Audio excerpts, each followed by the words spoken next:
O čom je vedecká hračka? Predovšetkým o priblížení nejakého vedeckého či technického fenoménu hravou formou pri manipulácii s dobrou, kvalitnou, funkčnou hračkou si každý, kto sa hrá, manipuluje, pozoruje, si priblíži konkrétny prírodný zákon, jav, úkaz alebo iný technický fenomén. A zosumarizovať hračky takéhoto typu, to je poslaním aj nášho občianskeho združenia Vedecká hračka.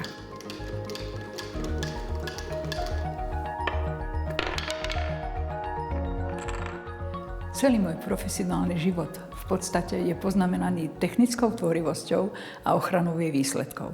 Či už to boli zlepšováky alebo vynálezy. Proste práca, či už referenta pre vynálezy a zlepšovacie návrhy vo veľkej textilno-strojárskej fabrike v Nitre, alebo potom v Úrade priemyselného vlastníctva, kde som robila nie také najodbornejšie roboty, ale práve tie, ktoré prispievali k dobrej popularizácii tejto oblasti ochrany duševného vlastníctva. Z toho nejak tak aj vyplynula možnosť využiť potenciál malých predmetov, ktoré každý môže chytiť do ruky, ako edukačný potenciál, ktorý je skrytý v hračkách. Po 89. roku sme putovali v rámci nadácie Schola Ludus po interaktívnych centrách vedy v Európe. A vtedy v mikrobuse zaznela veta. Ty tam vždycky kupuješ tie hračky a vláčime sa po celej Európe, aby sme si mohli zahrať na obrovských experimentoch. Veď v tých hračkách je schované to isté. A takto vznikla vedecká hračka pred 30 rokmi.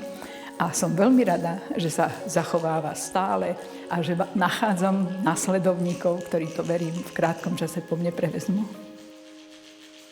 Siaham po mojej najobľúbenejšej hračke, kaleidoskope, ktorú pred 205 rokmi patentoval škótsky fyzik David Brewster. Toto je v prevedení, kde sú iba 3 zrkadielka a šošovka na konci.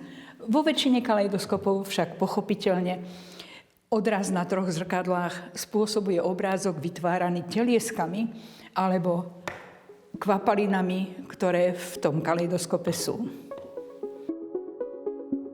Naším najväčším cieľom je dostať vedecké hračky ako prirodzené súčasti vzdelávacieho procesu, dostať ich do školy. Pomocou jednoduchej hračky môžete napríklad pokryť skoro celú mechaniku. Všetko si môžete odskúšať manuálne pri hre, všetky faktory, všetky pojmy, ktoré sa vlastne v tej mechanike v základných a stredných školách učia. Toto je taký náš cieľ a práve preto máme tie výstavy, s ktorými chodíme najmä po školách. Zatiaľ sme ich organizovali po Slovensku vyše 540, čo je za tých 25 rokov podľa mňa úctyhodné číslo a pohralo sa na nich a pritom poznávalo minimálne 1,5 milióna ľudí. A teraz zavri očka a drž zavreté. Ja spravím tvoj krásny profil. Takáto je vaša spolužiačka.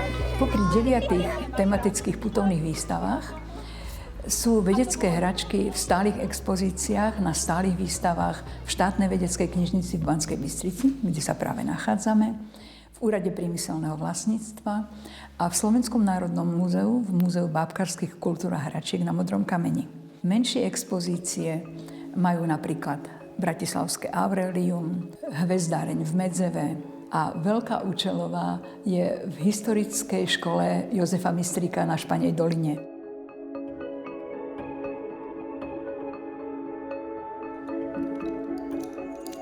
Na princípe pružných nitiek, ktoré prechádzajú skrížene cez rúčky tohto cvičenca, si môžeme ukázať princíp vlastne torzného kyvadla. Je to niečo podobné ako frnžala, teda gombík na niti, na slučke. A môžeme vyvolať krásne pohyby. Túto hračku zaraďujeme medzi typické slovenské hračky. Máme byť na čo hrdí. Naši prarodičia ich kedysi naozaj doma vyrábali svojim deťom.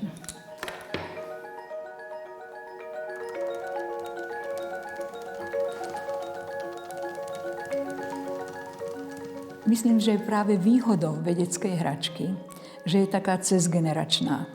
Že starý otec si pripomenie, aha, s takýmto kliklakom som sa ja kedysi hrával. Mama si spomenie, áno, veď viem, ty si mi vtedy guľky na sústruhu odmontovala, aby som mala kliklak.